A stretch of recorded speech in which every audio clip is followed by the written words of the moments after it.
Veremos nessa série: dízimo no Novo Testamento ainda é necessário? O dízimo é obrigatório? E quem não dá o dinheiro na igreja, vai para o inferno? Será que os líderes farão bom uso se eu entregar os meus dízimos e ofertas? O que o diabo não quer que você saiba sobre dízimos e ofertas? Você já leu a Bíblia hoje? Que tal ler agora? Sim, vamos juntos! poucosminutos.com.br. Dízimo no Novo Testamento ainda é necessário? Parte 2. Se o dízimo foi instituído no período da lei e Cristo colocou fim à lei, então não existe mais motivos para dar o dízimo. Romanos 10:4. Porque com Cristo a lei chegou ao fim, e assim os que creem é que são aceitos por Deus. Essa é a grande questão a respeito de dízimo no Novo Testamento. Se aceitamos que as coisas que eram ditas lá no Antigo Testamento ainda valem para hoje, então não devemos trabalhar aos sábados, pois a lei dizia que esse dia era sagrado e nenhum trabalho poderia ser feito aos sábados. Devemos ainda sacrificar animais para obter o perdão dos nossos pecados. Era isso que a lei dizia. Mas alguns dizem que não fazemos mais isso porque isso fazia parte da antiga aliança, da antiga lei, mas após a morte e ressurreição de Cristo, estamos vivendo o período da graça. Se isso está correto, então entregar dízimos na igreja também foi anulado por Cristo, correto?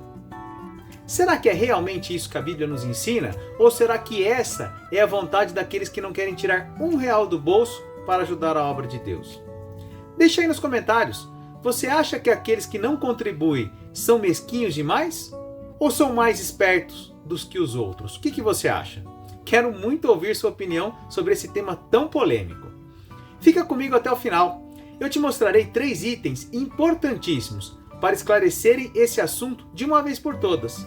Falaremos não só da opinião das pessoas, mas é claro que falaremos daquilo que a Bíblia fala sobre esse assunto e como eu tenho agido em relação aos dízimos e ofertas na prática, no meu dia a dia como cristão já há tantos anos. Olha só o que a Bíblia fala em Mateus 5, do versículo 17 ao 18. Não pensem que eu vim para acabar com a lei de Moisés, ou com os ensinamentos dos profetas. Não vim para acabar com eles, mas para dar o sentido completo. Eu afirmo a vocês que isso é verdade. Enquanto o céu e a terra durarem, nada será tirado da lei, nem a menor letra, nem qualquer acento. E assim será até o fim de todas as coisas. Toda a criação e todo o Antigo Testamento apontam para a vinda de Cristo. Por isso, Cristo disse que ele veio para dar o sentido completo, porque a história da humanidade só faz sentido quando se completa em Jesus Cristo.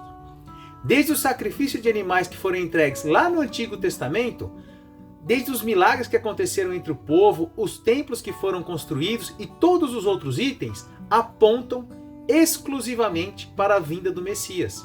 Por isso Cristo disse que ele veio para dar o sentido completo e não para viver algo em parte, mas ele veio para dar o sentido completo. Primeiro item: Jesus, sabendo que as pessoas muitas vezes usadas por Satanás trariam esse tipo de dúvida à mente das pessoas, ele deixou muito claro que ele não veio para acabar com a lei, mas para dar o sentido completo. Veja um exemplo prático. No Antigo Testamento, diz que o adultério era pecado, inclusive digno de morte. Está lá em Levíticos 20:10. Se um homem cometer adultério com uma mulher de outro homem, ele e a mulher deverão ser mortos. Mas olha o que Cristo fala a respeito disso no Novo Testamento. Está lá em Mateus 5, 27 ao 28. Vocês ouviram o que foi dito: não cometa adultério, mas eu lhes digo, quem olhar para uma mulher e desejar possuí-la, já cometeu adultério em seu coração. Vamos a outro exemplo, muito claro. Deus falou através de Moisés os 10 mandamentos. Êxodo 20:13. Não mate. Mas olha o que Cristo fala em Mateus 5, do 21 ao 22. Vocês ouviram o que foi dito aos seus antepassados. Não matem. Quem matar será julgado. Mas eu lhes digo que qualquer um que ficar com raiva do seu irmão será julgado. Quem disser ao seu irmão, você não vale nada, será julgado pelo tribunal. E quem chamar o seu irmão de idiota, estará em perigo de ir para o fogo do inferno. Ou seja, Agora, no tempo da graça, como nós temos o Espírito Santo de Deus, o nosso auxiliador, que nos ajuda em nossas fraquezas e nos ensina dia após dia, assim a exigência por uma vida de santidade aumentou. Quer saber mais sobre a atuação do Espírito Santo de Deus em nossas vidas? Assista a série Como Ser Cheio do Espírito Santo em nosso canal e viva a transformação completa do poder de Deus em sua vida. Inclusive, no final desse vídeo, quero convidá-lo para que nós possamos orar juntos sobre esse tema tão importante nas nossas vidas. Vamos pedir que o Espírito Santo nos ensine a cada dia. Bom, talvez alguém diga, espera aí, Guilherme, então não estou entendendo mais nada. O que quer dizer aquele versículo que lemos logo no começo do vídeo sobre Romanos 10,14? Diz, porque com Cristo a lei chegou ao fim, e assim os que creem é que são aceitos por Deus. Lembra que Cristo disse que ele veio para trazer o sentido completo? Pois bem, tentar entender a Bíblia apenas lendo alguns versículos do Novo Testamento sem dar atenção ao Velho Testamento é o mesmo que começar a assistir um filme no meio para o final. Certamente muitos dos acontecimentos ficarão sem sentido. Ficará difícil inclusive entender qual é o papel de cada pessoa nesse filme. É isso que acontece quando alguns tentam interpretar pequenos pedaços da Bíblia. Isso gera grande confusão. Todo o Antigo Testamento aponta para a vinda de Cristo. Cristo, o Messias que viria para tirar o pecado do mundo e restabelecer a comunhão entre Deus e os homens. No Antigo Testamento, os nossos pecados eram expiados, encobertos, através de sacrifício de animais. Mas isso era uma solução parcial. Mas Cristo veio ser o sacrifício final e completo, cumprindo tudo aquilo que as profecias e as leis falavam a respeito do Messias. Ele fez o sacrifício perfeito, que tira o pecado do mundo de uma vez por todas. Por isso, através da fé em Jesus Cristo, somos salvos. Por isso o versículo diz, assim os que creem é que são aceitos por Deus. Então o versículo está falando sobre a mudança da forma como somos aceitos por Deus, que não é mais pelo sacrifício de animais, mas pela fé em Jesus Cristo. Isso é resumidamente o que mudou do Antigo Testamento para o Novo. Então veja o que Jesus fala a respeito de dízimos e ofertas no Novo Testamento. Lucas capítulo 11, versículo 42. Ai de vocês, fariseus, pois dão para Deus a 10ª parte até da hortelã, da arruda e de todas as verduras, mas não são justos com os outros e não amam a Deus. E são exatamente essas coisas que vocês devem fazer sem deixar de lado as outras. Os fariseus procuravam ser muito zelosos com a lei, ou seja, davam o dízimo ou a 10ª parte de tudo que produziam. Eu imagino que era mais ou menos assim, se crescia uma graminha de 3 centímetros no quintal deles, eles davam a 10ª parte daquilo como oferta no altar. Porém, eles não faziam as coisas que eram mais importantes, isso é, aquilo que o Senhor Jesus resume como sendo amar a Deus sobre todas as coisas e amar ao próximo como a si mesmo. Olha como Jesus deixa muito claro para eles. Vocês precisam continuar a entregar os dízimos sem deixar de lado o amor a Deus e ao próximo e a justiça. Então fica muito claro aqui que os dízimos e ofertas eram válidos para o Antigo Testamento e ainda são válidos para o Novo Testamento. Mas tem um detalhe aqui muito importante. Lembra que dissemos anteriormente que agora, no tempo da graça, o Espírito Santo, que é nosso auxiliador, ele nos ajuda e por isso nós temos a nossa medida de entrega, ela é diferente em todas as áreas da nossa vida, ela aumentou. É como se nós tivéssemos passado de fase, como se fosse um videogame ou qualquer outra coisa, uma série escolar. Nós evoluímos e temos que melhorar. Lembra disso? Mas antes de lermos o próximo versículo, gostaria de pedir que você se inscreva em nosso canal, se você ainda não é inscrito. Assim, você receberá a continuação desse vídeo e todos os outros temas tão importantes para a vida e para o dia a dia de um cristão. Siga-nos e descubra como é fácil ler e entender a Bíblia. Vamos ao versículo. Essa é a 3ª parte do nosso vídeo. Olha, qual é o padrão de entrega de dízimos e ofertas que nós encontramos no Novo Testamento? Vamos ler Atos capítulo 4, versículo 32. Todos os que creram pensavam e sentiam do mesmo modo. Ninguém dizia que as coisas que possuíam eram somente suas, mas todos repartiam uns com os outros tudo aquilo que tinham. Com grande poder, os apóstolos davam testemunho da ressurreição do Senhor Jesus Cristo. E Deus derramava muitas bênçãos sobre todos.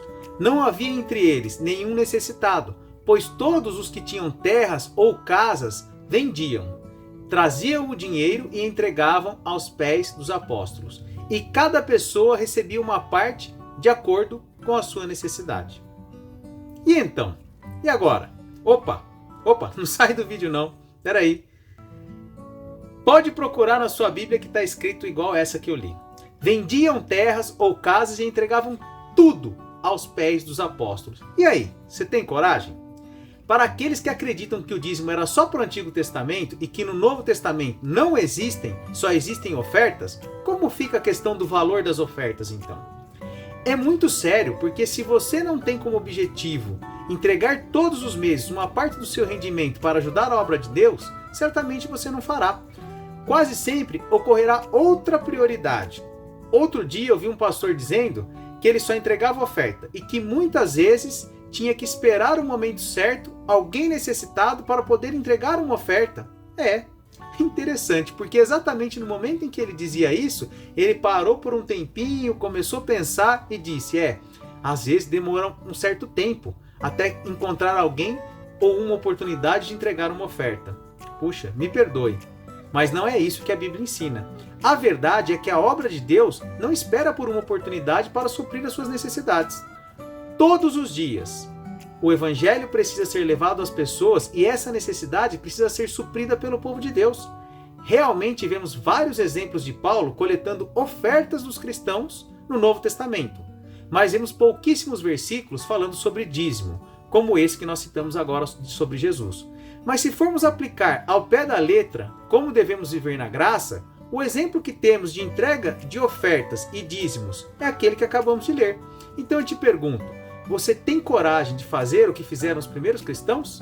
Vender todos os seus bens e entregar para os líderes para que eles dividam entre os membros da igreja? Tem coragem? Sinceramente, eu não tenho toda essa fé. Passa pela nossa cabeça muitas coisas. Por exemplo, puxa vida, nós nos esforçamos tanto para conseguir bênçãos materiais. Como é que vamos vender tudo e entregar para os líderes religiosos para que eles dividam entre as pessoas da igreja? Será que muitos desses da igreja se esforçam para alcançar também as bênçãos que Deus tem para a vida deles? É claro que essa dúvida passa na cabeça de qualquer pessoa. Nesse momento eu estou abrindo meu coração para que você entenda o que eu tenho feito todos esses anos como cristão e como Deus tem me abençoado por causa dessas atitudes. Não estou falando do que ouvi falar, estou falando daquilo que eu, Guilherme, tenho vivido todos os dias nos últimos 30 anos.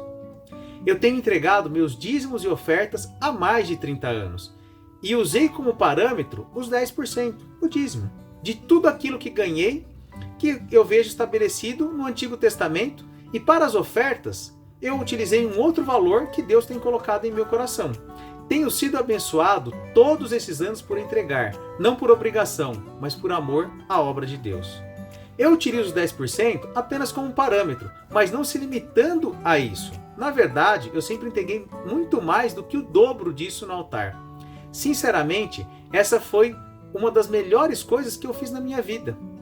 Por causa dela, me esforcei muitas vezes para ganhar mais, aprendi a administrar melhor minha vida financeira, aprendi a melhorar o meu trabalho, administrar melhor a minha carreira profissional, e tudo isso teve vários reflexos maravilhosos em todas as áreas da minha vida. E por falar em obrigação, será que o dízimo é obrigatório ao cristão entregar? E as ofertas, como elas são nos dias atuais? Qual o valor? Bom, falaremos mais sobre isso no próximo vídeo. Aproveite e compartilhe esse vídeo com as pessoas que você conhece. Certamente dízimos e ofertas é algo que pode fazer toda a diferença na vida de um cristão. Agora, eu gostaria muito de orar junto com você. Se você puder, ore em voz alta. Se não, apenas ore em pensamento, mas se ligue a Deus nesse momento. Senhor meu Deus, eu te agradeço, Senhor, pela tua palavra que tem nos dado luz, sabedoria e nos tem guiado, Senhor, pelos teus caminhos. Senhor, abençoa as pessoas que têm assistido esse vídeo nesse momento, que elas possam ser transformadas e cheias do Teu Espírito, Senhor. Que o Seu Espírito Santo possa dar luz, sabedoria, discernimento, que verdadeiramente, Senhor, não sejam as minhas palavras a tocarem a vida delas, mas que o Teu Espírito ministre a vida de cada uma delas aonde elas mais precisam, Senhor. Traz a Tua luz, a Tua sabedoria, abre os olhos, Senhor. Faça com que elas reorganizem a sua vida financeira e vivam o melhor que Deus tem para a vida delas, que elas possam viver o sonho de Deus e não os sonhos humanos. Senhor, eu creio em Teu nome e em Teu poder, eu oro, Senhor, e declaro a Tua bênção sobre essas vidas, em nome de Jesus, que eu oro e agradeço, Senhor, pela Tua presença em nós. Amém. Deixei aqui, para você a sugestão de outros vídeos. Eu tenho certeza que serão grande bênção na sua vida. Que Deus te abençoe.